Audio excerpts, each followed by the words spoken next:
Hello, beautiful people. So, my name is Amanda Flood, your mindset coach, here to empower Black women in business to courageously overcome their fears and fiercely chase their dreams. And today we're diving deep, as we always do, into why sometimes we don't show up for what we truly want. This season of Courage Over Fear, actually, it's not even Courage Over Fear anymore. I think by the time you guys hear this, we would have started our podcast as well. I'm going to speak it into existence because I've been sitting on this for a while, and I started doing Courage Over Fear on YouTube because it was a way to just kind of get me going, right? So talking about not showing up for what you want, and we're going to get into this today. I think I'm here because of what we're going to talk about today. So stay tuned, honey. Stay tuned. There's so much coming for you guys in this episode and down the line. We have a great learning space that we're developing for this community as well. My community of like-minded, ambitious women that understand that they need to be poured into. Okay, but that's not even where I wanted to go with this thing. I'm like a walking advertisement right now. I actually have some really important stuff to talk about when it comes to why we won't show up for us.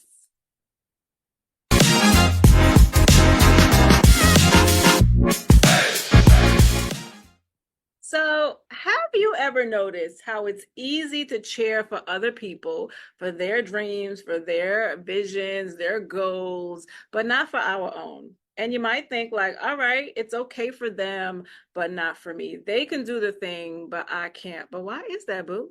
Why is it okay for them and not for you? And today I want us to really explore that, explore the real reasons behind this, and how shifting our mindset can not only boost our confidence, but also propel us toward achieving our own visions, our purpose, and really like executing our gifts, right? But first, honey, let's talk about commitment versus interest, because that's how we're going to break this down today.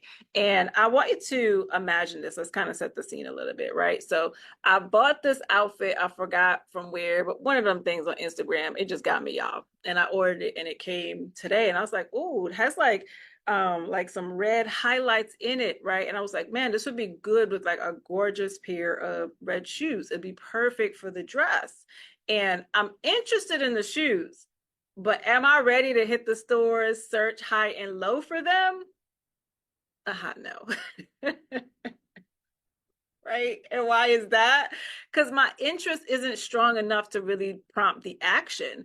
Now, let's flip that scenario though. Like, say I really needed the shoes because I was getting ready to take off for a keynote speech in Georgia, right? Suddenly, baby, I'll be on it because now it's more about what I need, right? And it's more than just like, oh, I'm interested in the shoes. It's about, oh, I actually kind of want and need, I don't want to say need because I don't need the shoes, but I really want the shoes so that it makes the outfit pop. And you know, I like a good training shoe when I get out there. So if you notice, there's a whole different shift in energy and what I'm willing to do. And I just went from interest to commitment. Commitment means showing up no matter what. It means doing what's needed, even when it's tough. Just like when I trained for the New York City Marathon, like back in 2018, amidst like a full schedule, like I had a full life, y'all. Like I somehow though managed to get up at like 4 a.m. because I had to get to the track for 4:30 to meet the run group, right? And I was doing that. I was running miles in between working a full-time life, having my family. At the time, I was still growing the practice while also working, which meant after work, I was going to work at the practice a couple days a week too, right? And was that easy? Hell to the no. Looking back, I don't even know how I did that and how I found the time for it because now I don't want to get up at 4, right? I'm not going to 5 o'clock CrossFit, 8 a.m. in the morning, but I did it then. And I did it then because it was a priority then. Today, running isn't so much a priority for me. I do it, and that's perfectly fine that it's not a priority. It is more of an interest for me.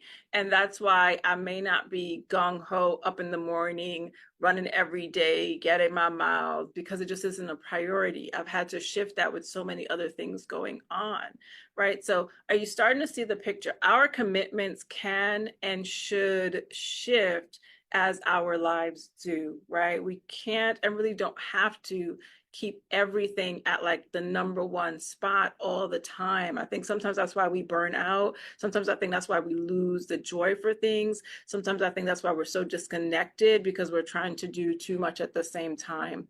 And I think we're also not honest and clear with ourselves about what are we really committed to and what are we just interested in. Mm-hmm.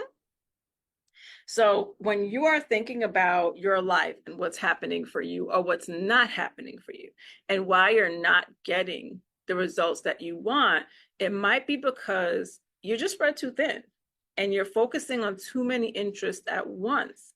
We often trick ourselves into thinking we can handle everything, all the things, honey, especially my superheroes out there, right? My super strong Black women, those of y'all that still wearing the cape and don't want to give it up. Those of y'all that are just in a position of having to do more than what you would want to, because maybe the supports are just not there like it should be. So like realistically, you are doing a lot.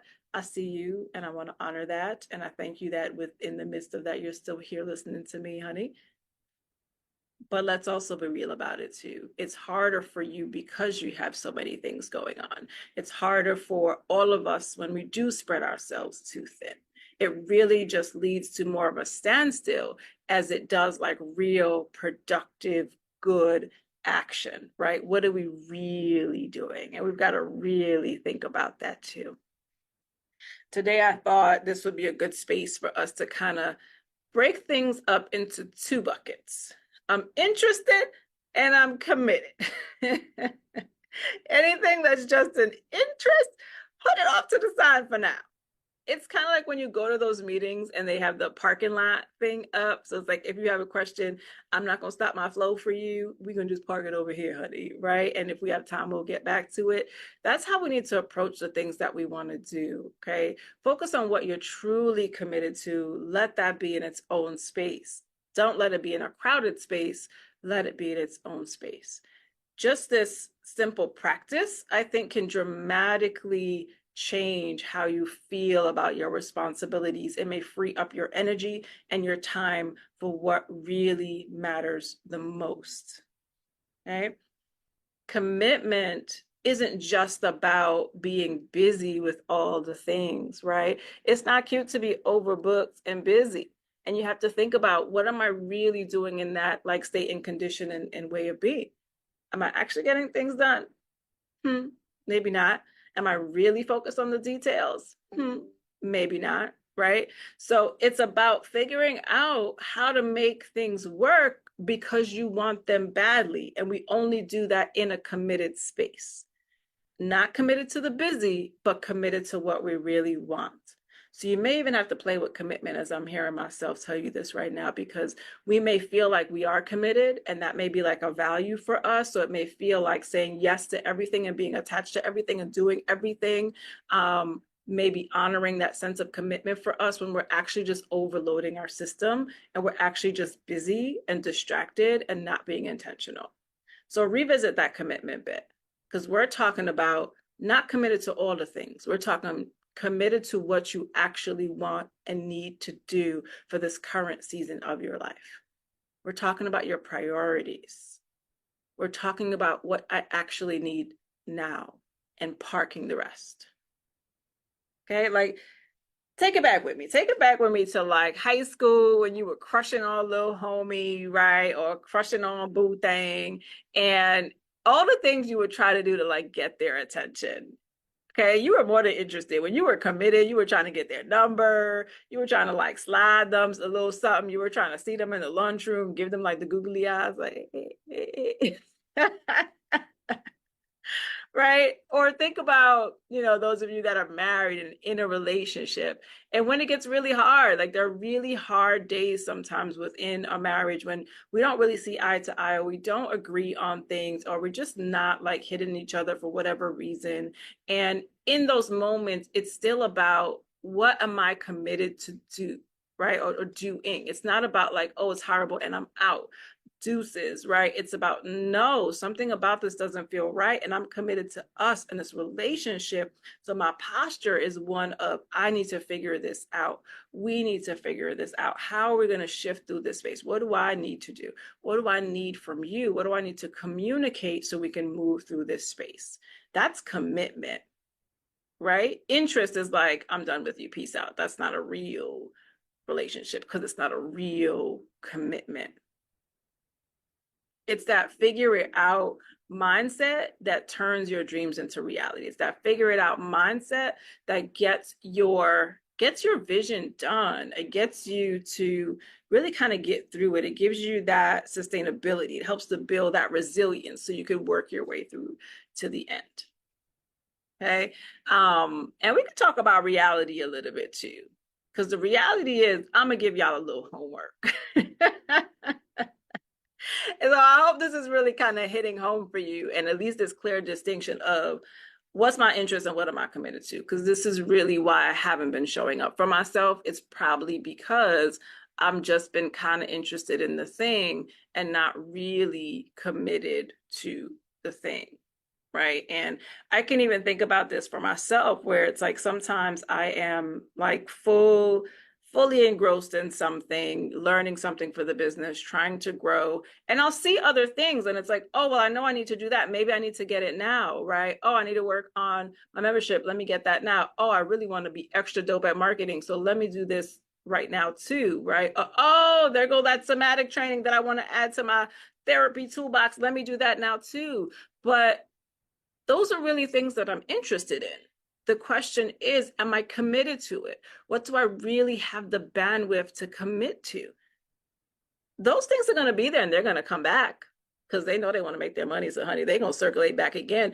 They just know how to make it sound really good right now, but I don't need it right now. If I get it right now, what's going to happen? It's going to end up on the side anyway. So I might as well just park the idea on the side now and save me some time, money, heartache, and disappointment, and just feeling and knowing that I've taken on one more thing that I can't do.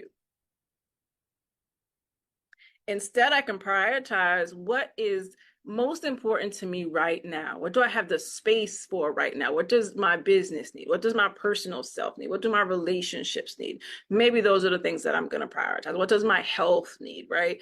I'm going to get those things on the list. And unless what you're offering is in alignment with that, then I don't need it. I'm going to park it here until I'm ready to revisit that list again.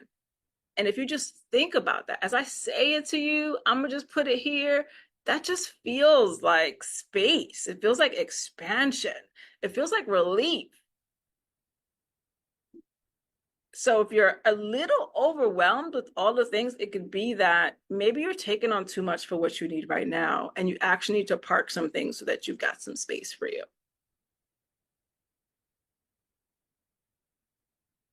I hope that really makes sense, right? Because the things will really just it'll be there. I think it like kills our joy, our energy, and our motivation when we try to do too much. It's cool to want to know. And sometimes it's also a distraction from you actually implementing and doing the work. Like, learn the thing, sis. Like, implement it. Like, get better at it, and then maybe add to it, right? So I really hope this is helpful for you guys. It's been really helpful for me because I'm just coming off a training right now, and it's like it was 60 hours. It was a bigger commitment than what I thought. And for the first time in a long time, I was at like capacity. I could not do more. People are like, oh, well, why don't you just bang out the email for this? Mm-mm. I don't got it. Mm-mm. You got space for another client? Mm-mm. No. Can you be my coach? Uh-uh. Because between managing the practice, managing that course, developing what I need to develop on the coaching side, filling my speaking commitments, managing the contracts that I have, mm-mm, mm-mm. It was a hard no. But the course was something I was committed to. So I devoted time in my schedule to do that. I really just put everything else, parked my priorities on pause, took care of it as I needed to. And I really tried to take on nothing else. Now that it's done and my time is up, like I kind of lied to myself a little bit. It was like, oh, we got time now. Like, oh, I like this. Oh, what about this? But I'm doing it again.